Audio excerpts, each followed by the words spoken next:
Stage to keep possession alive. Huge bid, gets the time. Great opportunity for the Germans, and they break it. Throw it the full 80 yards to the field. Are you kidding me? And an incredible catch. You are kidding me. Oh my God! One of the plays of the year.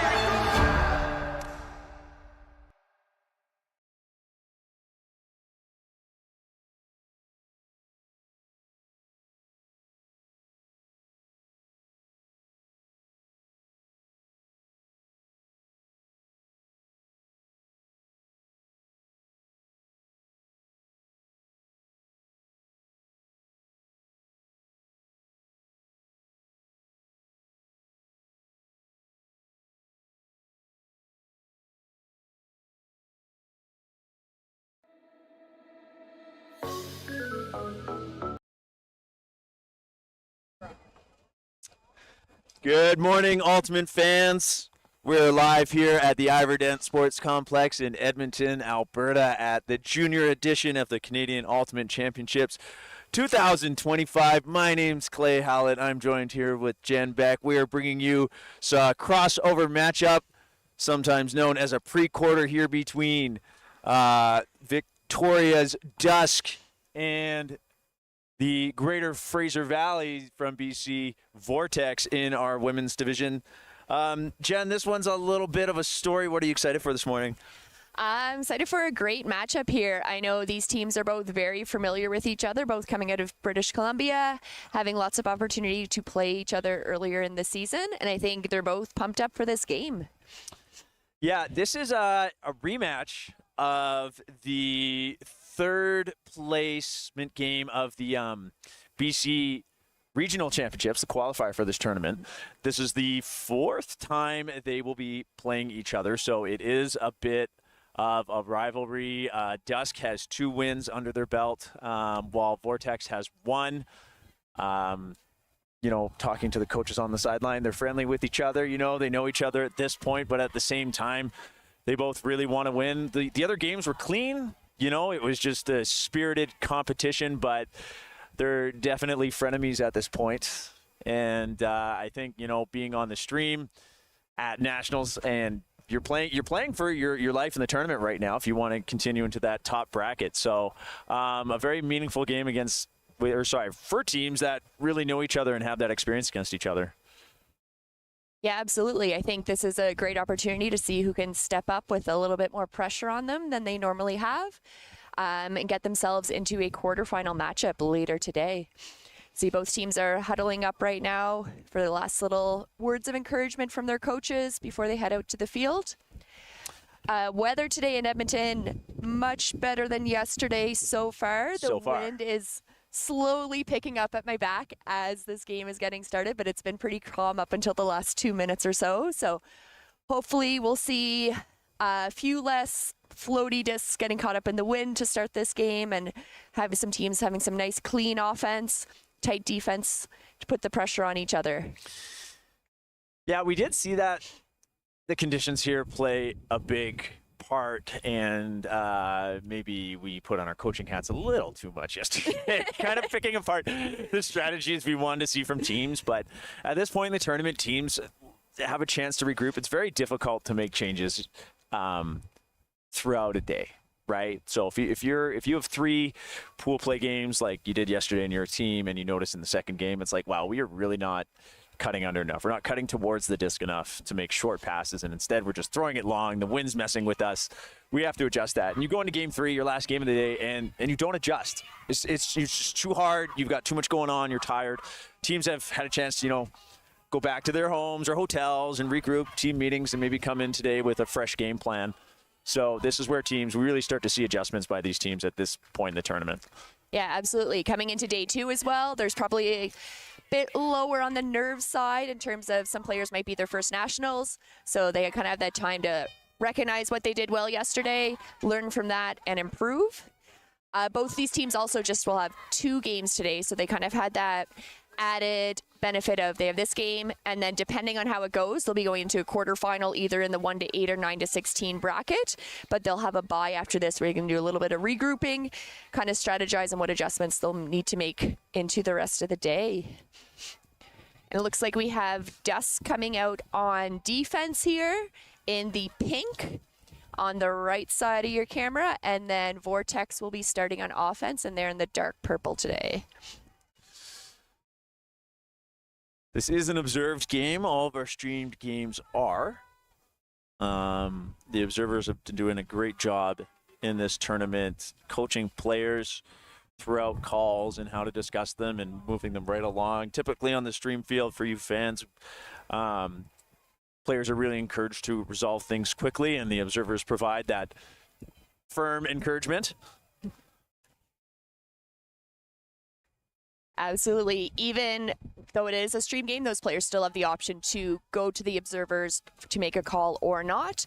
They can just decide to contest the call amongst themselves, even with the observers there with them. And first pull up here for Dusk. Well, landing at about half. Vortex setting up in what I want to say is a horizontal, but Dusk immediately coming down into his zone. That bounces off the hands of Michelle Ortiz, but she keeps it alive on the second effort. Vortex doing a good job of trying to use the whole field and running up to those airy passes so that Dusk can't catch up. And the goal for Vortex, Sofia Segismundo brings that in. Talking to Coach Chris Wakefield before the game, he said, we are going to notice her this game, and we do right away with the goal. Pretty clean and efficient offense from Vortex. Yeah, absolutely. Dusk came down in that zone, and it didn't seem to intimidate Vortex at all. They were able to easily move the disc side to side, and then once those holes upfield appeared, they took advantage of them instantly for a nice clean hold for the first point of the game. Have the opportunity to get their defense out on the field and see what they can do against the Dusk O-line. It's interesting. I wonder how much Vortex has seen that zone from Dusk before. I mean, this is the 4th game they're playing against each other. We can probably make the assumption that they've seen a lot of looks from each other. Yeah, very much. Probably something they were prepared for. I mean, zone is quite common in the junior women's division across all teams. So there's a few variations in the type of zone defenses you'll see. Certainly saw a lot of it yesterday. Yeah, a lot of arrowhead zone yesterday from different teams. Got some very excited Vortex players on the sideline over here. Maybe their first time on the live stream.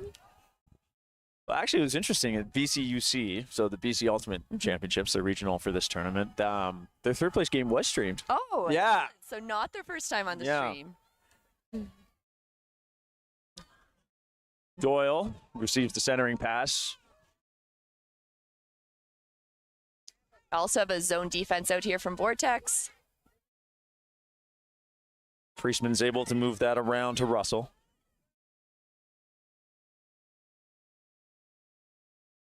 Saska looking for the breaks through, but it's not there. Priestman immediately looking back break side. Doyle comes through the cup to crash. She's going to try and get the OI around. Vortex baiting that throw, and Naomi Kinsey read that all the way in and was there to make the play.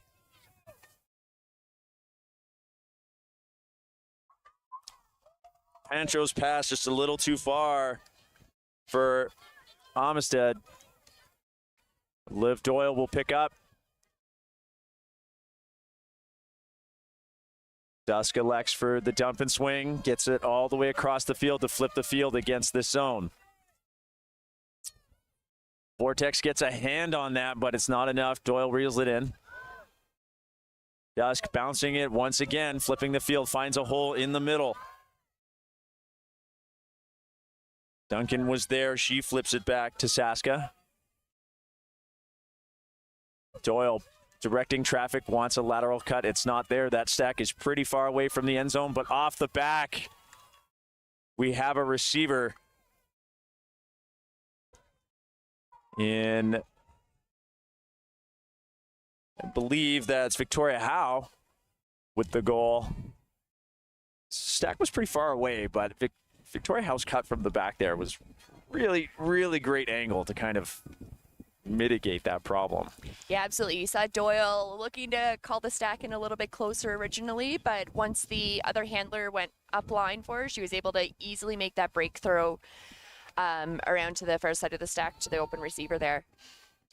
It's a great adjustment by Dusk, that second possession against the zone there. First time they kind of played into what Vortex wanted, throwing that loopy around pass up the sideline, which Vortex was able to get some hands on. But then the second time around, they were able to get the disc off the sideline and find those holes through the middle and easily transitioned into that vertical stack for the score. Both teams against the zone were so good at moving the disc sideways. Yeah, neither of them seem to be really intimidated by those sideline traps. So we'll see if Dusk continues with another zone look, or maybe they try a person matchup or something a little bit different here. We'll see. I like the decision to go with it for a few points to see if you weren't doing something right or the other teams just figured it out. And after you're like, we're doing everything right and they're still destroying us, it's like, okay, they've got us. We have to change. Yeah.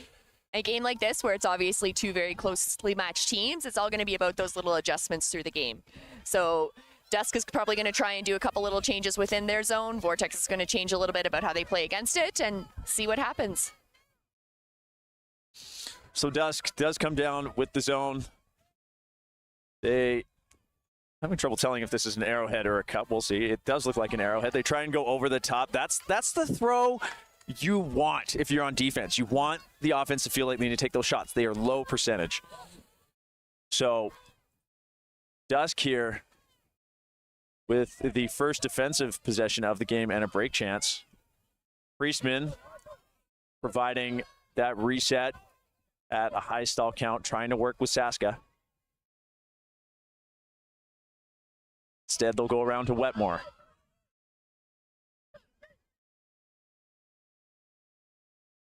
Wetmore's pass, I think, was, no one really knew who that was for, so that just kind of lands in dead space. I think it might have been a high stall count look for Wetmore there. Yeah.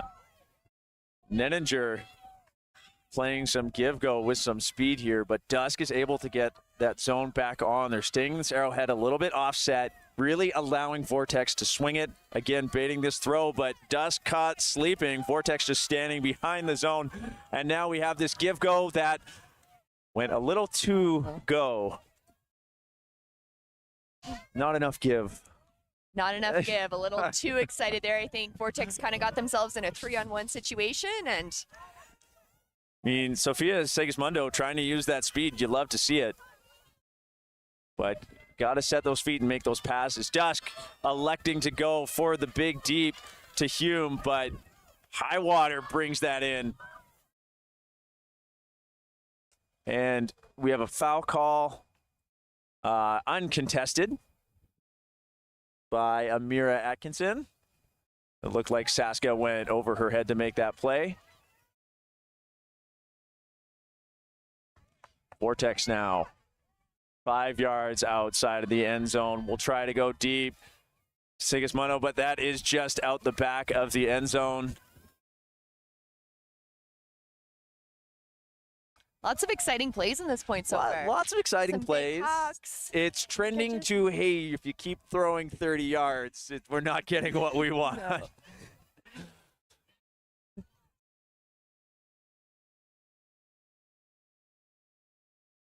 Clearing play to Hume, but the run through D from Taya Highwarden.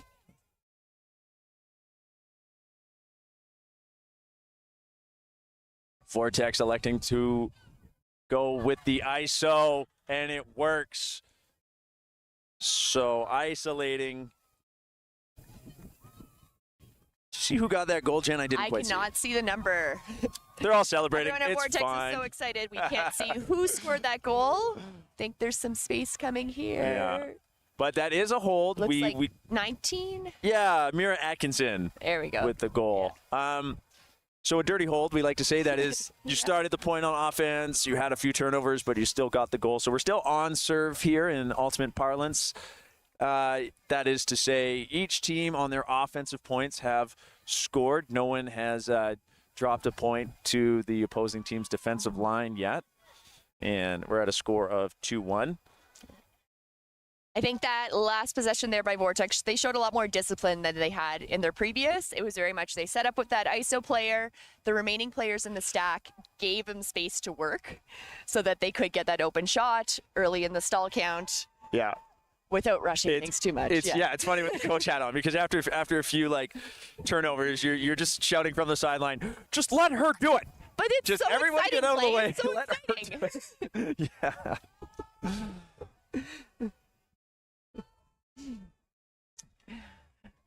We have another offensive possession here for Dusk. So far, we've seen zone out on every point, so we'll see if Vortex comes down in another zone.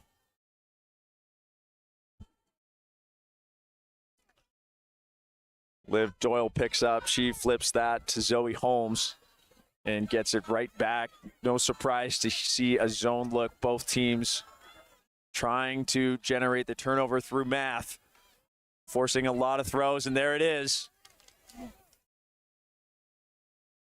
So now Vortex at the brick mark with, I believe, their first break chance of the game.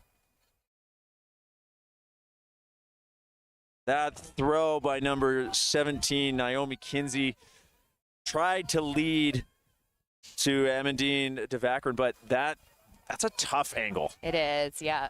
They have a little bit of wind pushing the disc just out of bounds. It's always hard to throw to that receiver that's running directly away from you.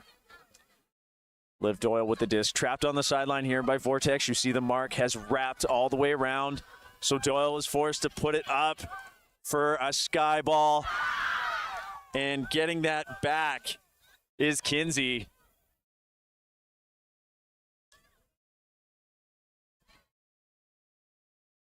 Zapata will flip that to DeVacron. She'll go back to Kinsey. Kinsey hanging out in the backfield to get a reset and then throwing some gainers. Pancho now sees the opening, and Vortex scores their first break of the game. Vortex sideline is pumped up right now. Yeah, getting that first break and taking the lead is huge. I mean, they technically had the lead on serve, but when you get that break, that you have to win games with breaks, right? So that's the first, hey, we're actually winning. Yeah. Nice to slowly build a little bit of buffer there. And talking to Coach Chris before the game, you mentioned Vortex doesn't run set offensive or defensive players. That's right. So we likely have a whole new set of players out there. You mentioned there's a lot of depth within their team. Everyone plays very well as a unit. It's not a team that relies on some all-stars necessarily, but relies on all 7 players on the field, contributing each point and having that big sideline engagement. You saw after they scored that break there, their whole team rushed out in sideline and celebrated with everyone who was on the field. On the other side, it's the same side as the coin, actually. Victoria also electing to run 2 balanced lines, having their team working together. They don't have an O&D per se. I know from being from Victoria myself, heads up, Homer call here. But there's been a trend lately to try and say, let's just have 2 lines play together, maybe tell them for a game they're always going to play in one direction, right, to get used to the wind. You know, you're upwind and downwind specialists and getting chemistry with the same people. So interesting to see both of these teams, you know, bucking the traditional way of offense, defense. I like line. it, yeah. So with Dusk, they have a group from Nanaimo as well, right? Yes, I will look in the paper shortly to tell you exactly who that is. But Dusk typically does absorb quite a few players from neighboring cities that are still small and don't have ultimate teams yet. It's nice to have those little pockets of chemistry as well that you can work through if you're splitting into lines. Yeah.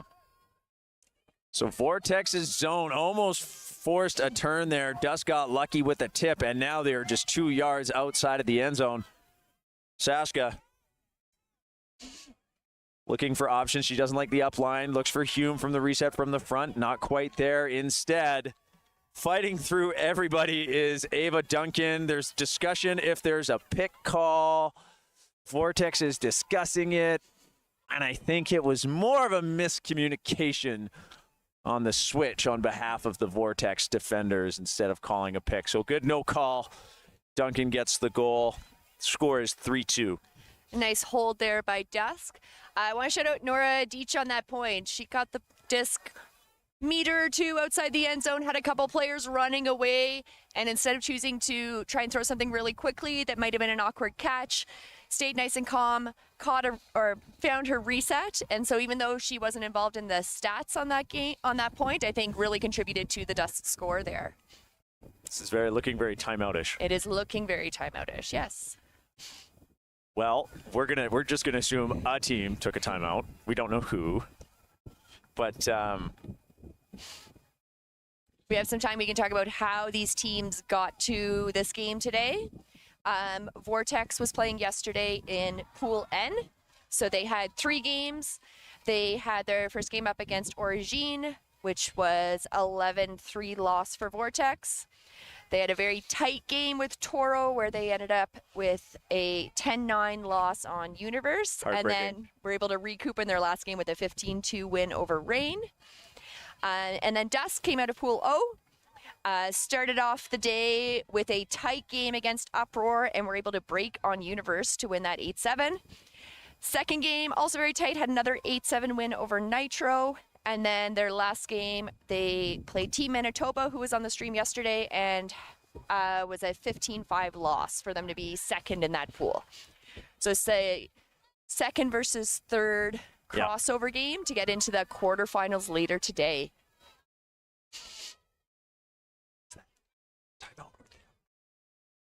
So that was a Dusk timeout. Thank you, Coach Jake from Vortex, letting us know.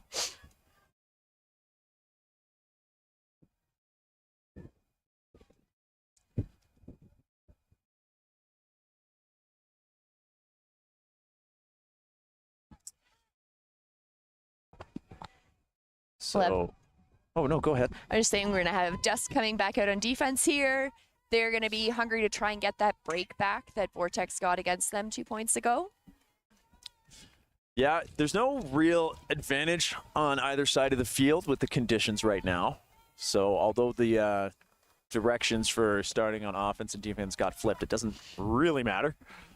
Doyle's pull going to land at the brick mark. Seeing more give-go action with Sigismundo and number 6, Michelle Ortiz. They move it around with the rest of the handler core against this zone.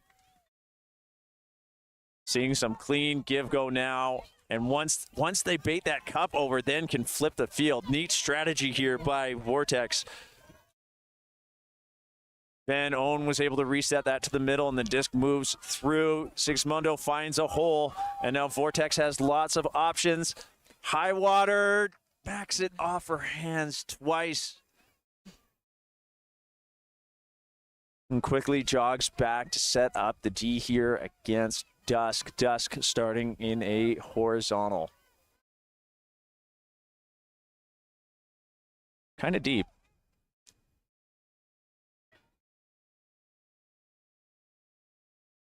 No options there. Setting up a deep horizontal can kind of leave you in that situation where no one can really get it under. Liv Doyle calling a foul on that defensive effort by Maya Hartmans.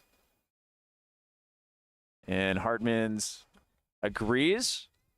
This point brought to you again by hand signals. They used them, and we knew what happened. That was an uncontested foul. Nice job, players, signaling that to us. Doyle doesn't like her options, tries to go deep to Priestman. She gets it. Priestman with the great read, getting up early. She'll flip it back to Doyle, who runs up behind her. Doyle goes around, or I should say open side to Wetmore. Looking to go back to Doyle, but now Van Oon gets the D. Clean D for Vortex. Dusk drops into the match defense, so just finding a check and playing honest one-on-one. Sigismundo is so fast and just comes across. Looking for options. She goes around to High Warden, excuse me. I keep saying water. Ortiz. Atkinson and Ortiz work together to get the goal. So the hold from Vortex maintaining that 2-point lead, or 1-break lead. We are at 4-2. Yeah, absolutely. Vortex showed a lot of patience on that offensive possession there. Had some open looks on that fore side, but were really good about making sure they executed them properly to gain that extra hold and keep their 2-point lead in the game. Any changes you want to see out there? I think with Dusk, they've had a few high stall count deep shots. Great job on the receivers downfield being heads up, and they've come down with about half of them. Yeah. But I think just kind of looking for those earlier options, if that upfield throw is not there, just really communicating with that reset handler and trying to keep the disc alive and in a beneficial spot for them early on to try and get a bit more movement there. Oh my God, yes. Thank you for saying that. I'm going a little crazy over here, trying to be unbiased, but you know, it's just killing me how they're just taking the deep shots right now and not getting those early unders. So, but yeah, Vortex though, like, just knows what's up. Their defense is so heads up. They see everything coming. Their positioning is so good. They look really in control of the lanes on defense right now. Yeah, I think so. Honestly, I think Dusk is struggling a bit more with the person matchup as opposed to the zone defense. Yeah. But it looks like we still have a zone here from Vortex. Yeah, pretty aggressive up front, pretty loose in the back, trying to make those handlers work, which has been smart because, as we're saying, Dusk is not making the short passes through the middle. But now seemingly find a rhythm and finding holes. Cassie McKay will throw that reset. Nice inside and kept alive by Holmes. After some max there, she'll reset backwards.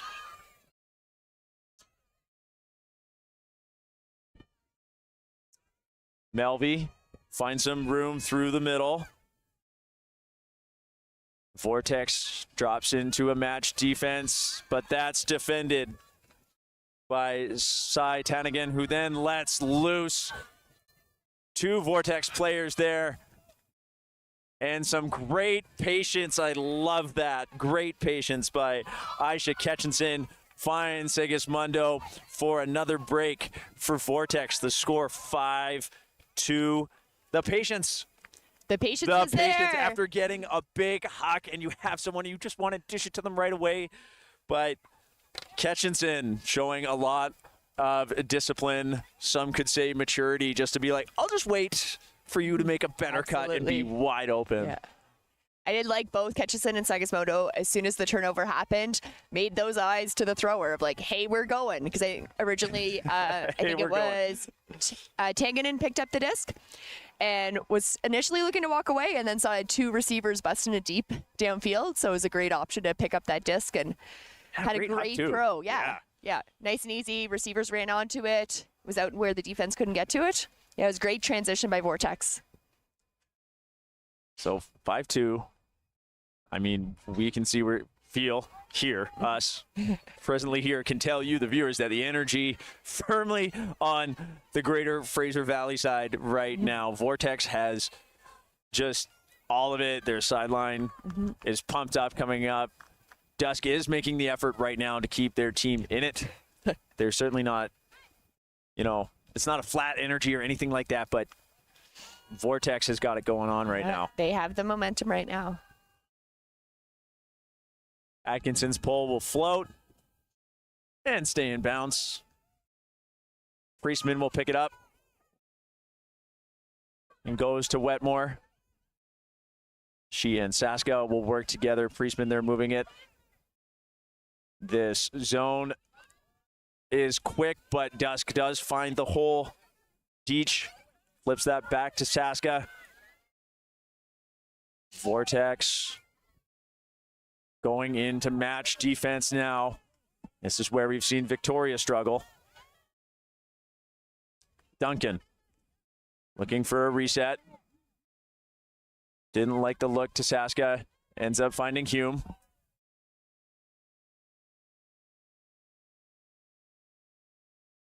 Hume running out of time, has to throw it towards the stack. Vortex saw it coming. They make the defensive play.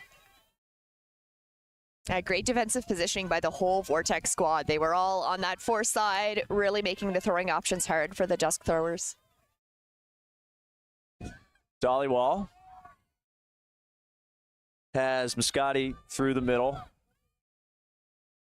Vortex getting into a vertical set here. Van Owen has Atkinson off the back. Nice cut. Atkinson's going to throw that. Airs it out in front of 25. I liked the look. I think Henninger just didn't realize what edge that disc had. That was a great leading throw. It just seems Nenninger was going in the other direction. Yeah, just out of reach. So Vortex gets back into the zone. I feel like they're zoning for a portion of the field and not so much a number of throws. Yeah, it seems like they're transitioning just after half or so, unless something like goes through the middle or they get a big gainer here. But yeah, it's if Dusk is choosing to stay in the backfield and reset amongst handlers, Vortex has no issues just holding that zone against them. Priestman and Saska working it up the line, sticking around. Now, we talked about this situation in a few games yesterday of stranding handlers on the sideline and then forcing these big looping throws, right? Like, there's not a lot of crashing. There's not a lot of quick dumps, and then you get a big swing across the field. Just Victoria having a hard time really getting into the cup, but they get it back after just in a drop by Vortex. And Deach is able to bring that in off of a big throw from Jana Westmore. The score now 5-3. So still a ball game, Jen. I don't think Vortex has ran away with this in any sense. Oh, no, not at all. It's still very early in the game. There's going to be runs by both sides before this thing is over. Absolutely. That point kind of reminds you a little bit of that previous one as well, like that quick turnover. Oh yeah, you're had a right. strike. And then just go for it. The opportunities there. Yeah. You know, hucking to a player in a dynamic sense. You know, everyone's already moving. They've already kind of made their cut, and you have your own momentum to make the throw is great. It's very difficult to do that from a static position. We see lots of great teams do that, but it's a skill that looks easy, and it's something very hard to pull off. Right? Absolutely. And yeah. Dynamics. When everyone's already moving, it's a lot easier to see the lines where someone's running. A lot easier to give your legs a little bit of horsepower to chase down that disc, right? Rather than starting from a stop. Yeah, that was one of maybe there was a stall count. If there was, it was a really early stall count, and the cutter had already started sprinting, as opposed to those stall 8, stall 9 throws that have come up where often the cutters are stationary downfield. So definitely a great option for Dusk there. Doyle's pull is low, but far, so Dusk has time to get down and get in their set. They elect to go match defense against this vertical side stack from Vortex.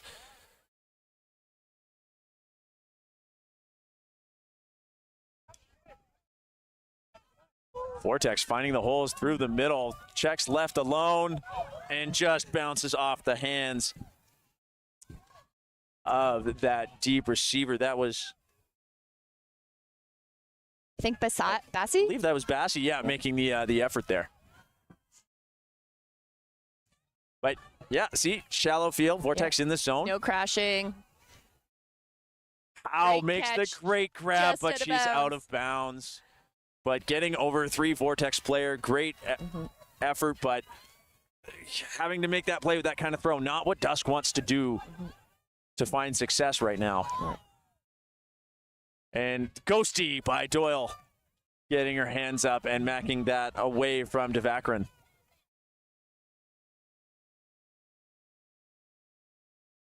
And a drop by Allen, but she'll set the mark against Kinsey.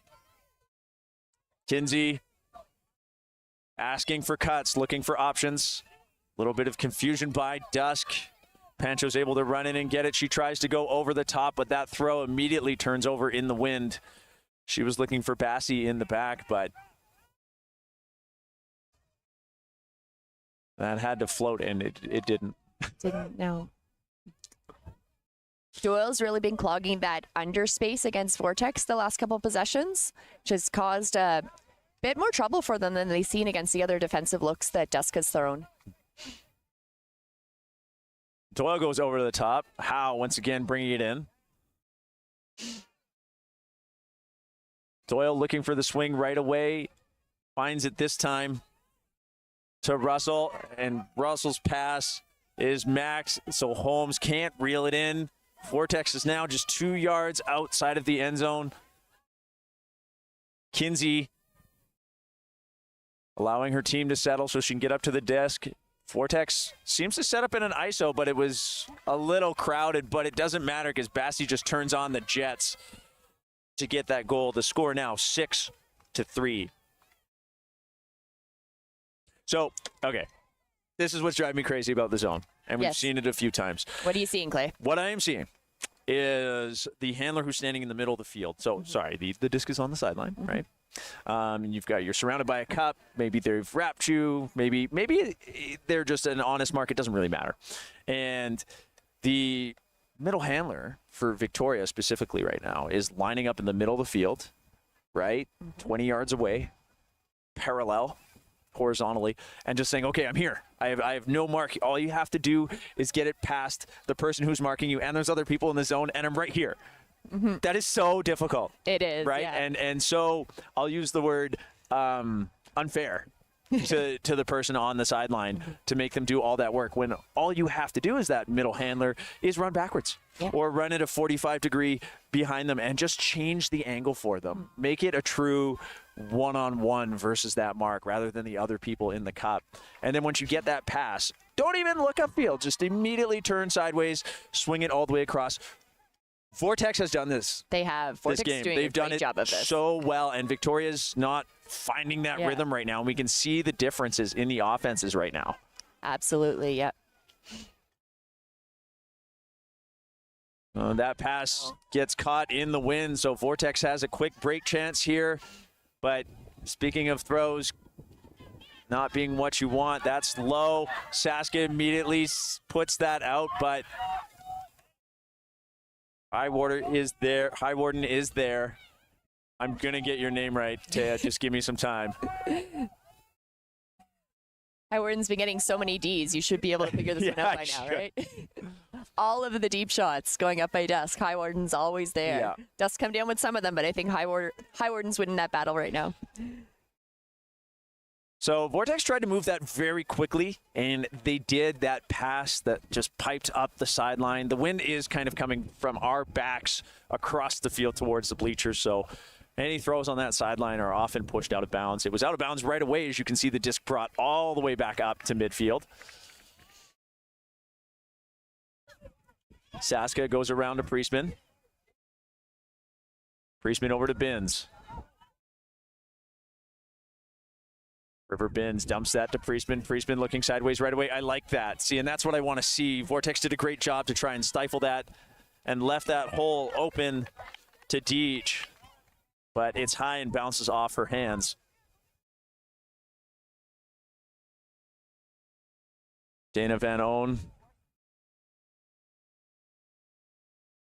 looking for an ISO from the handler up the line. It's not there. So now the front of the stack for Vortex comes under. And the throw's just a little too short. Effort made by Amy Shue to get it. But Vortex gets it right back. Maya Hartman shuts the door. She goes deep. Is she going to get the double happiness? No. It's too far. Love the energy. But it was exciting. It was really exciting. A lot of communication in the zone here from Vortex. So you're watching every player talk to each other right now and finding position. The Vortex program has had some really strong coaching, and they work on their positional roles and responsibilities all the time.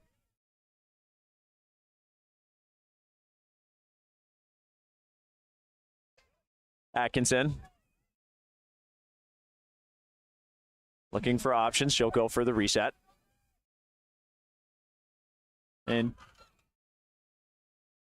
Dana Van Owen with the big backhand around to number 5, NV Dhaliwal. Brings our score to 7-3. That is another break for Vortex. Victoria is going to need to regroup. I see them call a timeout just before half. This is their second timeout of the half. You should follow up my timeout rules, but you can take up to 2.5, and they take their second. So Vortex's coaching program. Mm-hmm. We were talking to Coach Chris. Vortex has been around since 2005. Wow. Right? I believe it was 2005 or 2004, but they are a very 2005. This is season 21. And you have some of the same people in the same roles, and over time they've added and coaches have changed. But if you're from BC like me, you know who the Vortex people are. Mm-hmm. You just know who they are. They've been doing this so long and been so smart with everything they're doing. I actually can see over on the other sideline, Coach Jonathan he's coming off of a big W coaching UBC. Oh, nice. Yeah, women's who won the gold medal in the college championships. He's coaching Sea Cows here later in the week, but he was coaching Vortex a few years ago. I believe he's still involved in the program, but I've heard his loud voice coaching the girls this morning and everything. I guess he just can't help it. But I've spoke to him a lot, and it's just all about knowing your role, your responsibility, communicating to the others. You have to do your job first, and then you help others see in everything, like real cerebral stuff, right? And it's so cool to see players in the junior division with that knowledge and that ability to do all that. Yeah, absolutely. There's definitely been a lot of maturity and calmness shown by some of these Vortex players here. And definitely like a program that's been around for 21 years. You got to have good leadership in there to keep it running for that long and keep the buy-in for that long. And they obviously have fantastic buy-in from all of their players there. Really focusing on being one unit as opposed to individual players on the field, working together and playing for each other. And Vortex is going to come out on defense here, looking for another break to take half. And Dusk is going to try and counteract that and maybe have a clean hold here.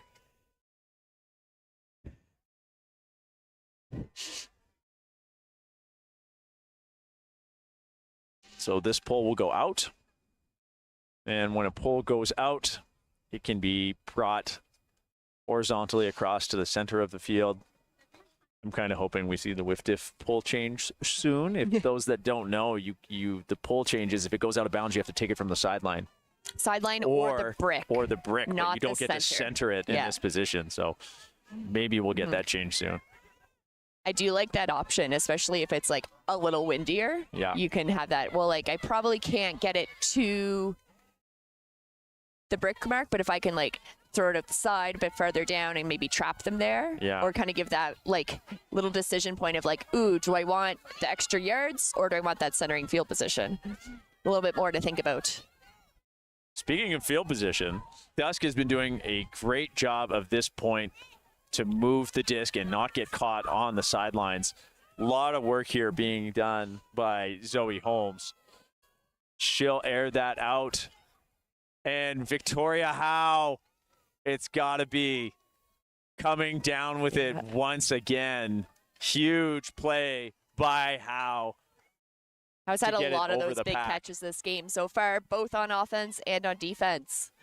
I think Dusk really needed that hold at this point to bring it within 3 points.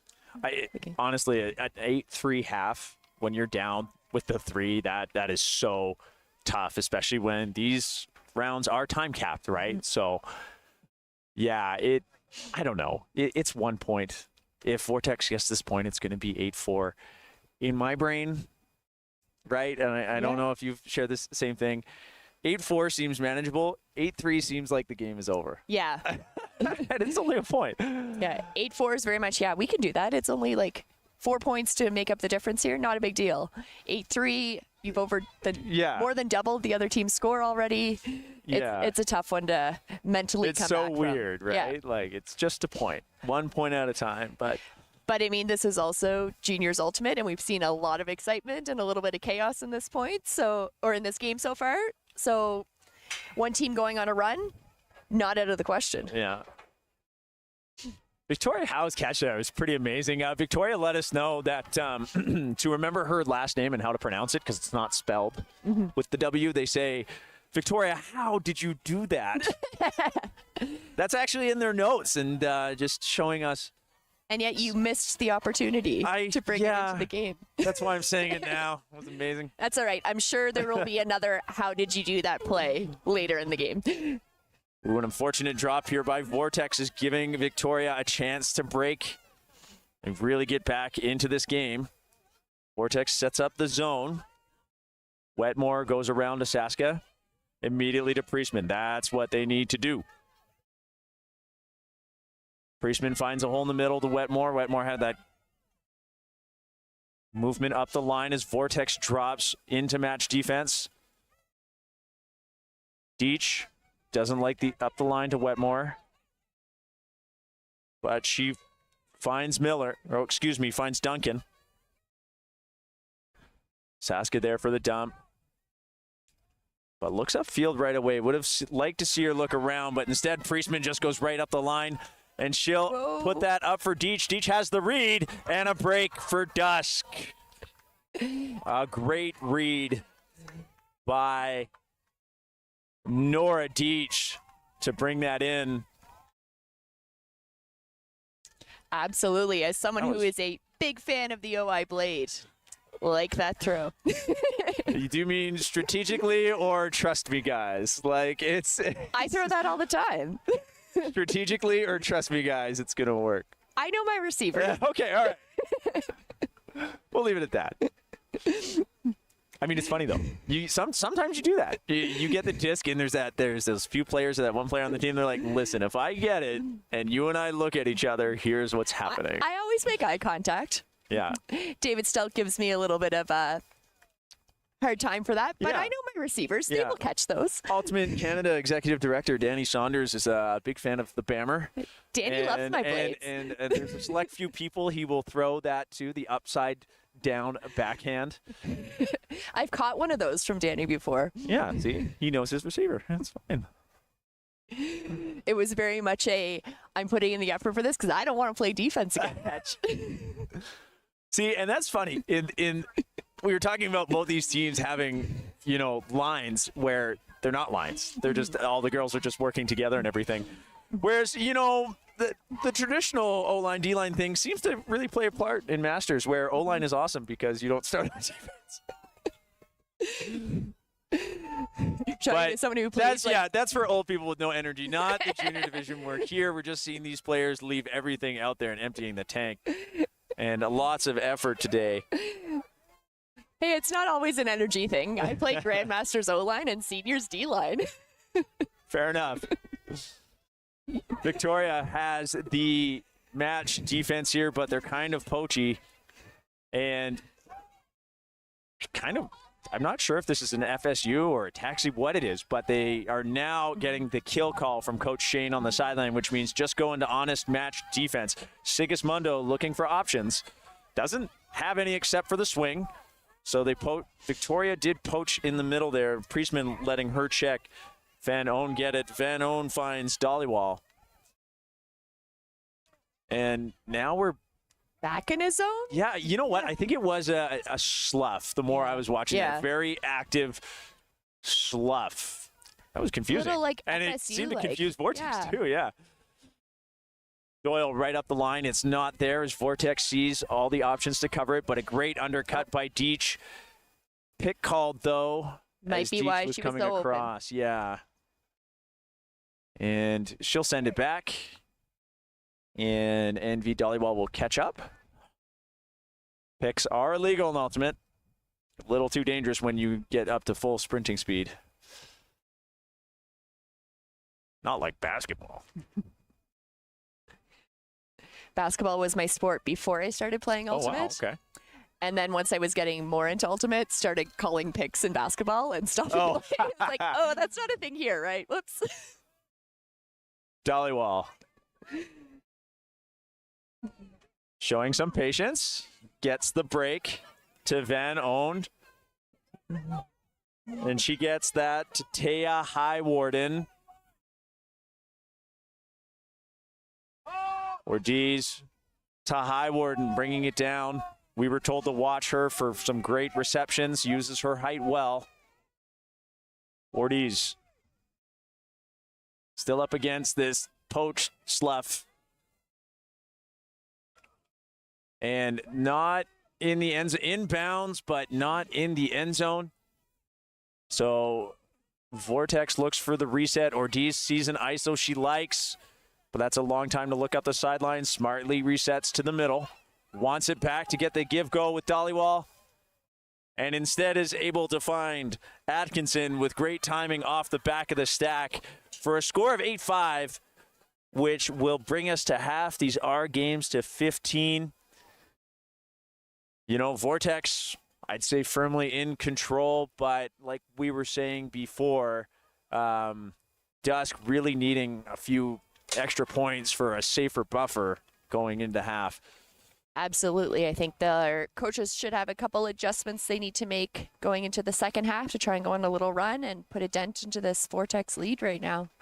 So we're going to play some ads on the stream, but keep it running because we will be doing some interviews. One player from each team will join us up here in the booth, and we'll just see how things are going for them. So if you want to listen in, please do. There won't be any video for that, but otherwise we'll be back with the second half in 7 minutes. So enjoy the ads from our sponsors, and we'll be back with interviews in a second.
I love working with a team towards a common goal. For the camaraderie. Camaraderie and playing with my teammates. I play for my team. Teamwork and the connections that I can build on and off field. For the community and the exercise. Because of the community and the competition. I like playing Ultimate Frisbee for the competition. I play for the competition and the fun. For fun. Because fun. I love getting to work hard. You get out of it what you put into it. Leave everything out here. Every time I step on the field, I want to be a better player. You know, give something people to talk about. Be happy but never satisfied. To step away from real life and focus on Frisbee. I play because I love Ultimate.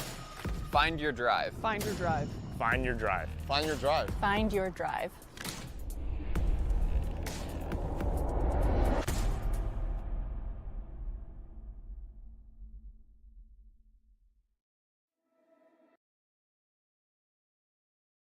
All right, welcome back, Ultimate fans. I am here with Vortex player Sophia Segismundo. You've heard this name on the stream a lot through the game. Oh, really? Sophia, how has the first half been going so far for Vortex? What do you think has been contributing to your success? The first half for us, I think we've been doing pretty good. Compared to our last games, our spirit is really high for this game, so we're really pumping up our team on the sideline and, of course, on the field. And we're trying to, what's the word? Chill with the disc more. But of course, there's been a couple drops here and there, but we're trying to work towards doing less of those. Awesome. We've definitely noticed your energy from up in the booth here. A little bit. Going into the second half, are there any adjustments you think your team needs to make? Just like I said before, just chilling with the disc a bit more. I'm kind of guilty of that. I did throw away it a couple times, but you know, it's fine. I'm getting back at that. And I think we just need our mids to cut a bit more early, quicker, and sharper, and that's just about it. Awesome. Is this your first year in Vortex, or have you been playing for a few years? I joined Vortex last year. It was my first year in grade 9. Oh, fantastic. Yeah. Any teammates or coaches you want to shout out, or anything about the team in particular you want to mention? Shout out to all my team. They've been really pushing us hard. They've been pushing me hard. I'm really glad to have them all out. And shout out to all my friends at home. I really miss you all. Thank you so much for supporting me along the way. Love you guys so much. Awesome. Do you have anyone in particular watching? I don't really know right now, but like if Leslie Zhang is watching right now, just hi. If you're watching, hi. Thank you very much, Sophia. Good luck in the second half. Thank you. You too.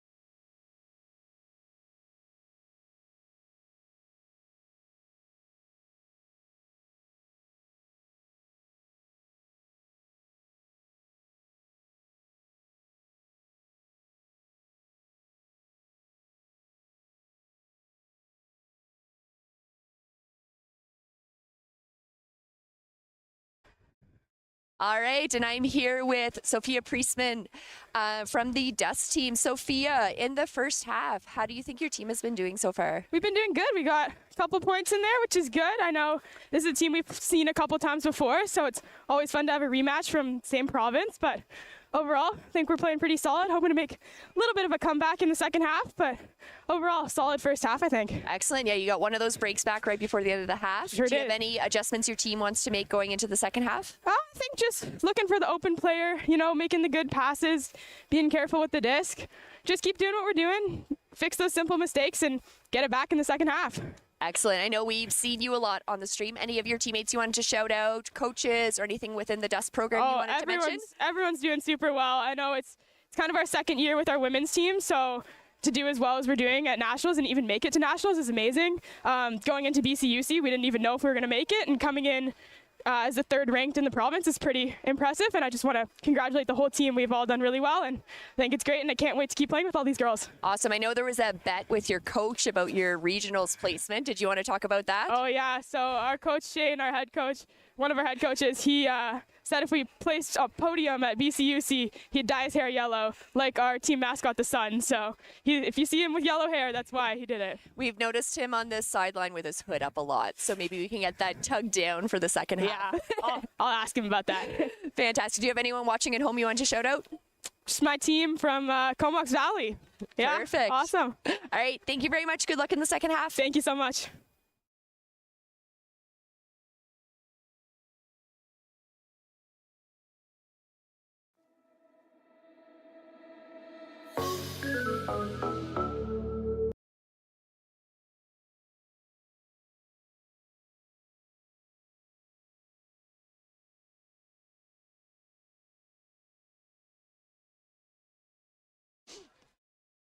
All right. Good interviews. I did have one problem with Sophia's answers, though. What was that? Well, Coach Shane's hair is, in fact, not yellow. On his brown hair, the yellow dye came through green as grass. So I know why he has his hood up, because it looks bad. Sorry, Shane. Well, the score, 8-5. Vortex they just seem to be doing everything they're supposed to. Mistakes are made, errors are made, that it happens. But when it comes to How do we want to run our offense? How do we want to run our zone defense? How do we want to dump and swing the disc? How do we want to follow our passes in ISO? They're just, the coaching has come through. The players are concentrating. While Victoria seemed a little disorganized and having trouble making quick decisions against this zone from Vortex. They need some quick movement, but we're seeing them hold the disc a lot. Priestman, though, gets it around, and that's what Victoria needs to do if they're going to deal with this defense. Doyle on the sideline, watches her feet, gets it to Saska, over to Priestman. Ideally would have gone all the way around to Russell there, but Saska's able to find a hole through the middle to Tao.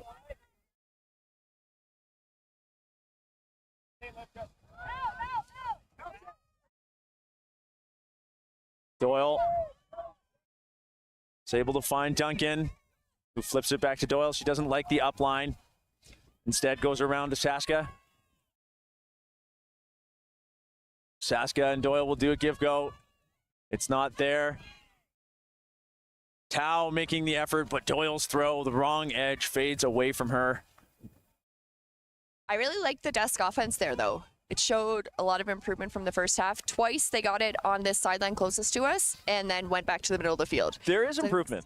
Something to work off of, yeah. Yeah, they're still seemingly getting stuck at the middle handler, not getting it all the way around to flip the field. And that throw too high for Vortex, and Saska is able to bring it down. She's looking for Doyle. It's not there. Priestman comes under. That throw is very high. And we've seen Maya Hartmans make lots of defensive plays, and she volleyball spikes that to the ground. And Victoria sets up in their Arrowhead. See, now, look at that movement from Vortex. That was sick. Sai Tagonen, pardon me, just moving the disc super fast off the sideline to keep it alive. Second effort, also kept alive by Amy Shu.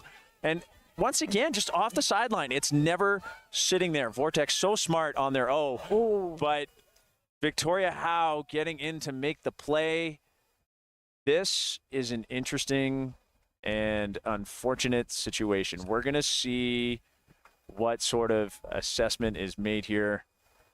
First for the injured player. And then if there was any concern about danger. I feel like in my memory, this is a misfortune right now. We don't have access to replay. It would be interesting to see if this could have been avoided. It's tough sometimes to know just in a quick change, but that doesn't really matter. Our main concern is just that that player's okay. We don't know who that is. Fortunately, coaching staff immediately over there to see her. She did take a second to go down, so you know, that pain came through pretty soon after.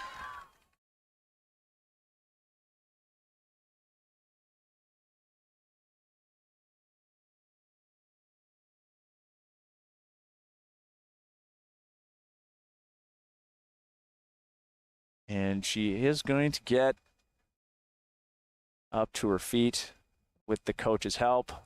Love to see it.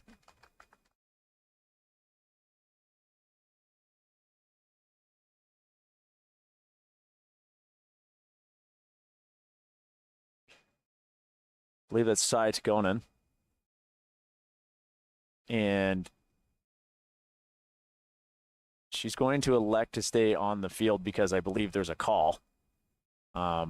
If you call injury, typically you have to sub. But if you're saying I'm injured due to a foul, you don't. Yes. Right? So she's saying, hey, I think I got decked. and I think there's a foul call here. So she is able to stay on the field. Observers involved in this discussion.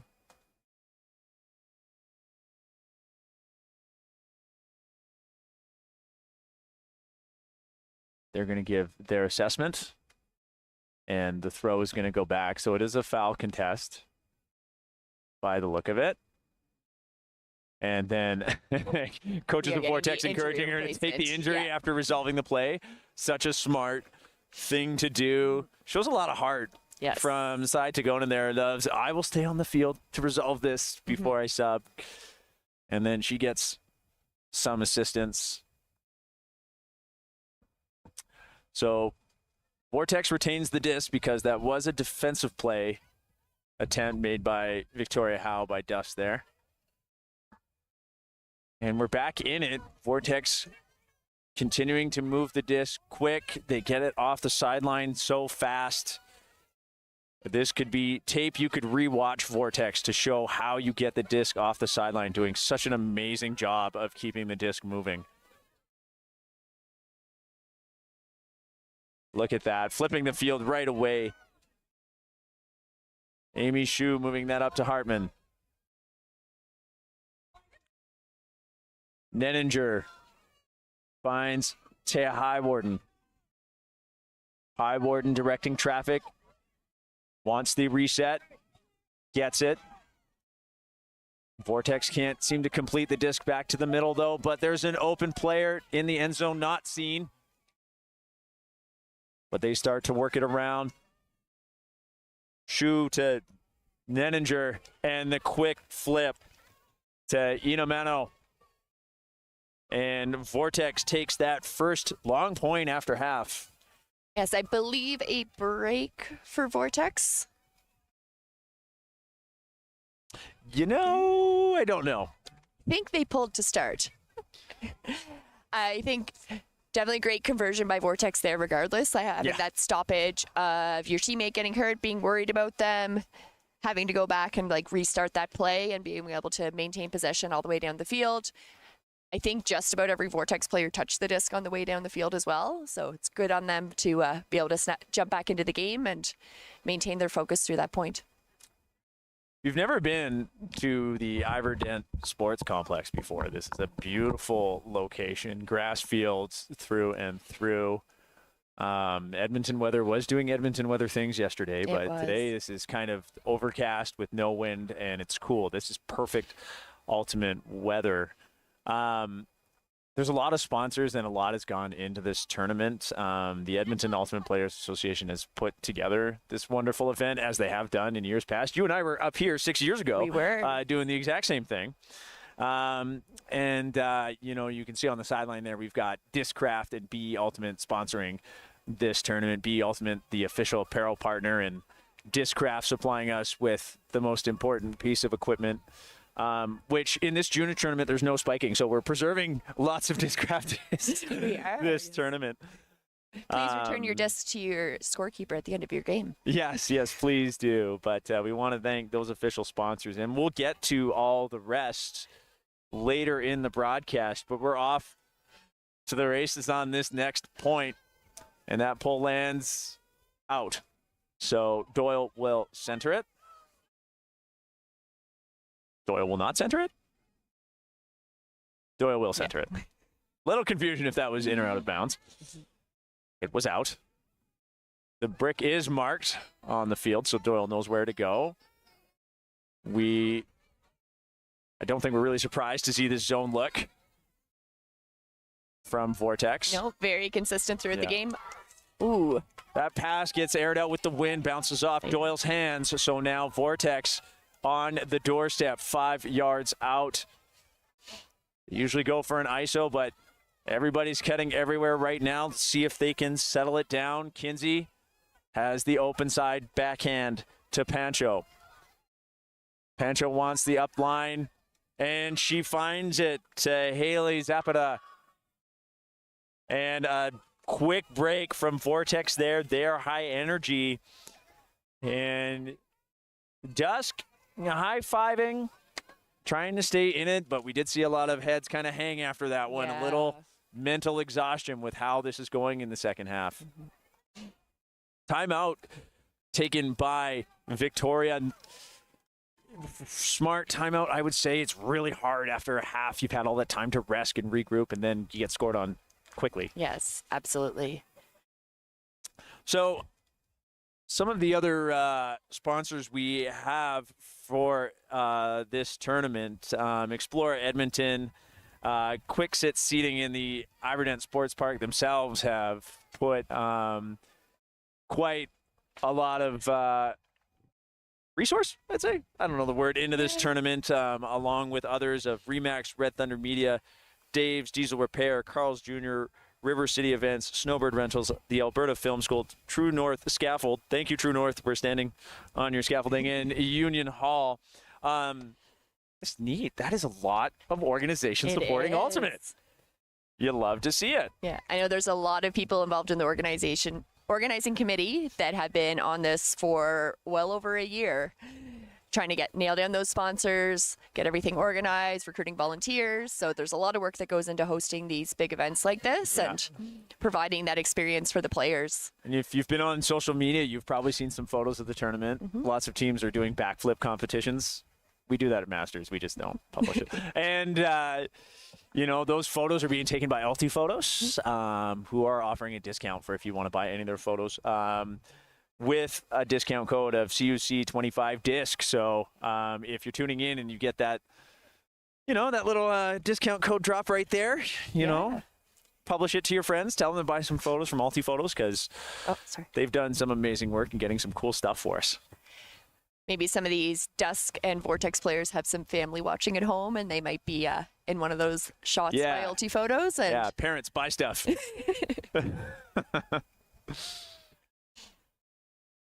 Well, Dusk signaling they're ready. Vortex getting organized. Lots of coaches on the field. Figure them out. We're seeing some smiles from Vortex right now. They're feeling good. Some dancing off the pole. Here you can tell they are fired up and having a good time. But they should be with the way they've been clicking as a group right now. They are playing great. Absolutely. It just feels like the Vortex energy and effort keeps going up and up through the game. Wetmore looking for options against this zone. Flips it over to Binns, and she sends it back. It eventually makes it to Saska. Those three playing a little pitch and catch right now. Saska gets it over to Binns. Binns trying to get off the sideline right away. I'd like to see an option for Saska. Saska's continually getting stuck in this spot. Yes, absolutely. She also needs to commit to really get it across the field, but she doesn't tend to look to the side on the break side very much. I don't know if that's because perhaps she sees no options right away, but she's finding herself in this position a lot this game. She's able to get over to Wetmore. Saska says, I'll do it myself, and gets over to the break side. But Victoria just can't seem to get it past that midpoint in the field here. Priestman. And Vortex is okay with this. This is what you want your zone to do. Let's just keep them in this tough spot. They are going to have to make a lot of passes. Let's use math. That can't continue. That's out of bounds. Miller's foot lands on the line. The line is out in ultimate. And the observers do lines and times. They do active in and out calls. Great containment by Vortex that whole time. It was a lot of small resets by Dusk. And eventually they got that one that just went inches too far to the sideline. Kinsey, solid anchor handler for Vortex this game. Looks around until she sees an opportunity to flip the field. Vortex gets it going with the give-go. Kinsey getting it right across. Again, this contrast. Vortex just flipping the field so well. And then they find a hole. That throw, though, is low, and Saska turning on the Jets for a big defensive play. That was tempting. And number 9, Zapata, she kind of wished she threw that differently. I can see her going through the motion of her throw. Wetmore just wants to get something downfield. But Kinsey saw it all the way. And now she and Zapata get a give-go on the move. Saska again owns that corner and shuts the door, keeping it alive for Dusk. Quickly over the top to Wetmore. Wetmore goes all the way across to Priestman. Is there a pass to Binns? No, there's a hole in the middle to Hume. Hume getting up high to get it. Looks upfield. Gets the call from Priestman behind her to send it back. Binns looking for options. Priestman is there to help her out. Wetmore comes in for the flip. So that crash works. Wetmore's going to go over the top to Hume again. Hume has the read. Just a little too high. Maybe needed a step or two backwards.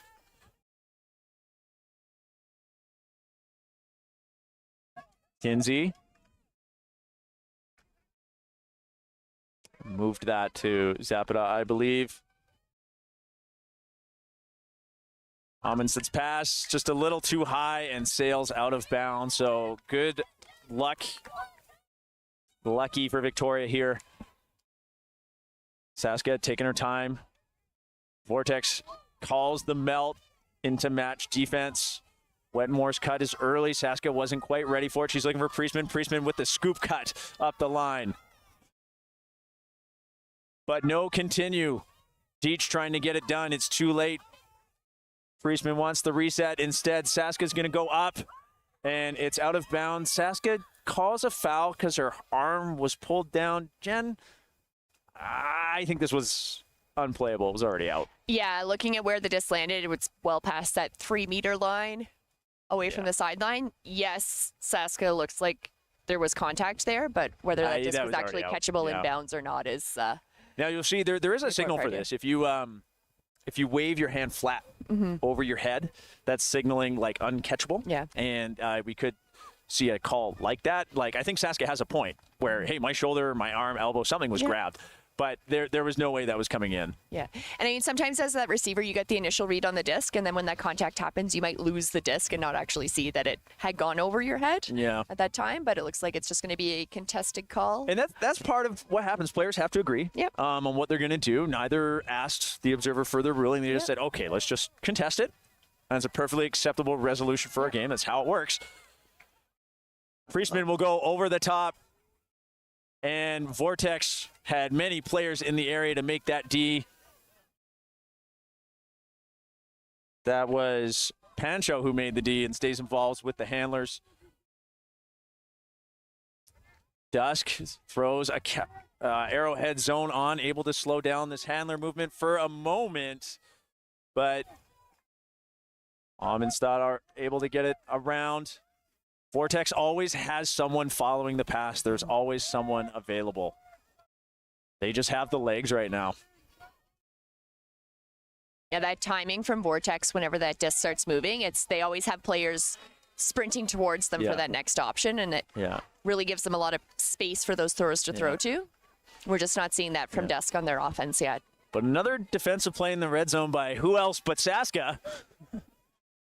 But she's stuck on the sideline. She's got to put that up high for Wetmore, who outstretches to make that grab, puts it up high. But Vortex just keeps coming down with these. And with the assist is number 4, Pancho. I think that was Dhaliwal there with number 8. Okay, thank you. To number 8, Manleen Dhaliwal, which brings our score to 11-5. It is not looking good for Victoria in this game. There is 13 minutes left until we're capped. So you want to see the heart from Victoria remain. You want to see the energy remain. You still have something to do in this game, and that's play as a team and make some improvements. But the time not on their side right now. No, absolutely not. It's still possible to come back at this point. We'll have to have some quick breaks and quick points from Victoria, but I think also from the Victoria side, you still have a half a tournament left, regardless of what happens in this game. And I know both teams wanted to come out and kind of do the best they can in this tournament and bring that maximum effort in every game, right? It is the first game of day 2. Yeah. Well, day 2 of juniors. You know, we're here all the way until Sunday when the senior tournament takes place right after this. You know, we're so lucky to be here. Iverdent and Edmonton is on Treaty 6 land and, you know, the homeland of the Métis Nation. And, you know, we just want to thank and recognize Indigenous peoples who call this area home. And, you know, we're committed to honoring that here, as we know how lucky we are to, you know, be here and enjoy all this. And, you know, even across, like, we've done a few of these events, right? And, you know, as we move across in nationals in Canada, you know, always recognizing how lucky we are to play on lands that belong to others.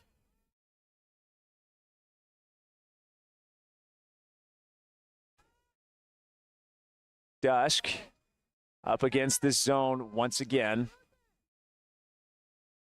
Doyle looking for options to flip the field, but it's not there. Allen is able to find the hole to Doyle. Doyle digging that out of the ground. She'll put that up to an open player, but it hangs and the wind catches it. Vortex has better position, so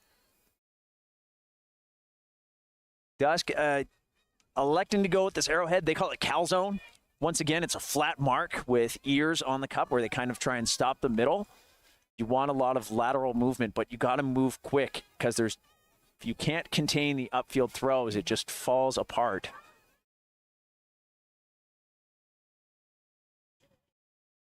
There is the horn to signal soft cap. So we will finish off this point. And then Ortiz. after that, we'll determine what the score replay to is. Yeah, we'll let you know what it is. Yeah. Ortiz with the disc. You want something up high. She sees a hole, the high warden. Brings that in easy. Still send it back to Ortiz. She's got Ortiz with the point, calling her shots. It's not quite there. Instead, she'll move that around to Tran.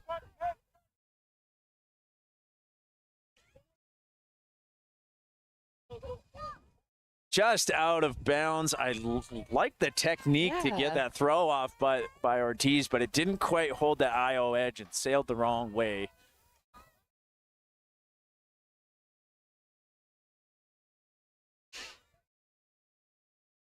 Dusk keeps it alive, but still on the open side. Wetmore is able to sneak that through to Allen.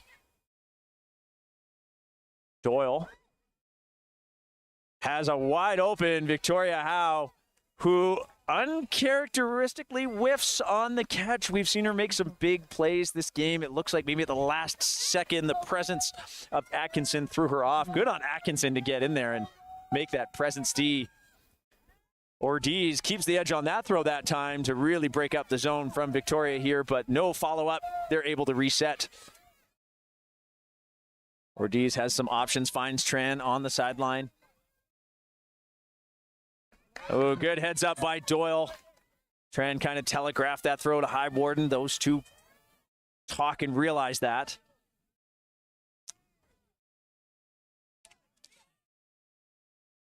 Doyle picking up. Has a reset. Or, excuse me, goes up the line, sticks with it to number 22, Juno Russell. Great read by Russell there to be able to pull that one down, and Dusk finally puts a stop to that run that Vortex has been on for the whole second half to this point. Recognize Zoe Holmes on that point, who I totally called Wetmore the whole point. But Holmes was doing a lot of heavy work handling that point.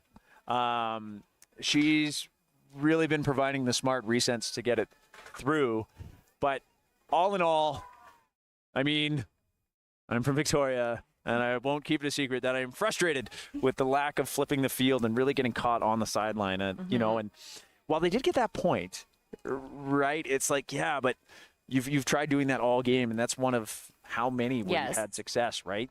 Multiple attempts that were just overthrown for those, or the Vortex players were able to get in and cause the turnovers off of them. So 11-6. Yeah. You did say the horn went last point, and so what that means is as soon as that point was scored by Juno Russell, we entered soft cap, and you take the highest score and you add 1, and it's game to that. So Vortex at a score of 11 makes this the game-winning score 12. So all Vortex has to do is score 1. Victoria has to score 6. So advantage Vortex. Yes. Not impossible, but Dusk definitely is a challenge in front of them right now. So towing the line here is Vortex against this zone. But they have lots of quick movement. Sigismundo is going to swing this immediately. They've obviously got that in their game plan. It creates a hole in the middle. And Atkinson reels that in, signal for the goal from observers, and that will do it. A game of 12-6 for Vortex. Vortex handedly taking this game to make the record versus these teams 2-2, but I would argue this was the game that mattered. Yep, the end of the season is when it matters. So Vortex able to pull off the win and advance themselves into quarterfinals. And I think those adjustments that Vortex made at halftime are going to be great to get them into that quarterfinal game. They had some really smooth offense, lots of intensity on defense, like kept that energy high through the whole game. So I think that's going to be something that they can really build on and highlight when they go into that quarterfinal game later this morning. Yeah, excited to watch them more. I mean, their offense against the zone was just so good. So smooth. It was so good. And you love to see that. Mm-hmm. Those are the rest of you out there. Take note. Yeah. So we'll be back in a little while at 10:30 our time. This is in 40 minutes from now. We have a matchup between Team Manitoba and Toronto's Toro from Toronto, Ontario? Toronto, Ontario. I believe Toro. Yeah, that would make sense. In our open crossover. So we'll be back at 10:30. Make sure you join us for some more action here at the junior edition of the Canadian Ultimate Championship.